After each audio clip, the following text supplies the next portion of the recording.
Hello cash, நான் உங்கள் ராணி warrior. நம்ம இருக்கிற வாரம்னா செடி எடுத்துகிட்டு போய் மேலே இருக்க தொட்டியில் போய் ஆட்ட போகிறோம். அது ஒரு பேய் ஒன்று வரும். அந்த பேயத்தான் அது போகும்போது ஒரு சாவி ஒன்று கீழே போட்டு போவோம். அதுதான் நமக்கு. அப்புறமா பொறுமையாக தாத்தா வேறு வந்துட்டார். துப்பாக்கி வேறு குடிசை குறியும் பார்க்க தரல, ஒன்றும் தெரியல, சுட மட்டும் தெரியுது. அப்புறம் ஆத்தாவும் பாட்டி 2 பேருமே வந்துட்டாங்க. அப்புறமா பொறுமையாக சந்துக்குள்ளே போய் உக்காந்துக்கிட்டேன். ஒரு 10 நிமிஷம் மட்டும் அவ்வளோதான் உட்காந்துருந்தேன். அப்புறமா கொஞ்ச நேரம் கழிச்சு 10 நிமிஷத்துக்கு மேலேயே தான் அவ்வளோ உட்காந்துக்கிட்டே தான் இருந்தேன். ஏன்னா அத்தை வந்துருச்சுன்னா ஒன்றுமே பண்ண முடியாது. அப்புறமா பொறுமையாக எல்லா பக்கம் சுற்றிட்டு செட்டிங்ஸ் கொஞ்சம் செட் பண்ணிவிட்டு அப்படியே பொறுமையாக போயிட்டு செட்டிங்ஸ் எல்லாம் வச்சுட்டு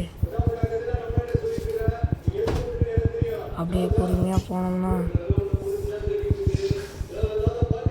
அப்படியே வெளியே போகலான்னு பார்த்தா ஆட்டோ இங்கே போகவே மாட்டேன்ருச்சு. இங்கே வந்துட்டாங்க. அப்புறம் நம்ம அங்கிட்டு ஓடிடுவோம். நம்ம அங்கிட்டு போய் வேலையை போட்டு அங்கிட்டு போயாச்சு.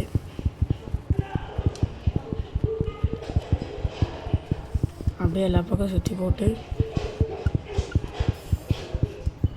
ப்ரோ நீங்கள் February 14 எங்கே இருப்பீங்க? இதுதான் ஒரு பிள்ளை ஒரு RSV கேமிங் கேட்டிருக்காங்க. அது நம்ம கடைசியில் காமிக்கிறோம் பாருங்கள். தொட்டியில் போட்டு ஆட்டிட்டோம்னா இப்போ ஆட்டுறோம் பாருங்கள். ஃபஸ்ட் டைம் போடும்போது விழுகல, அப்புறம் செகண்ட் டைம் எடுத்துகிட்டு போட்டோன்னா விழுந்துருச்சு. இதெல்லாம் பேய். அப்புறமா பேய் போயிடும் கொஞ்ச நேரத்துக்கு அப்புறம். சாவி கிடச்சிருச்சு. அப்புறமா நீங்கள் வீட்டில் என்ன பண்ணீங்கன்னு சொல்லிக்கிட்டு இருக்கீங்க. February 14 இப்படி தான் இருப்பேன் நான் வீட்டில்.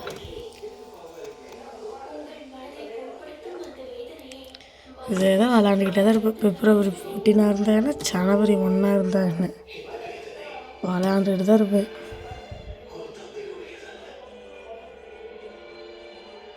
பாய். அடுத்த வீடியோ பார்க்கலாம். சப்ஸ்கிரைப் பண்ணிடுங்க.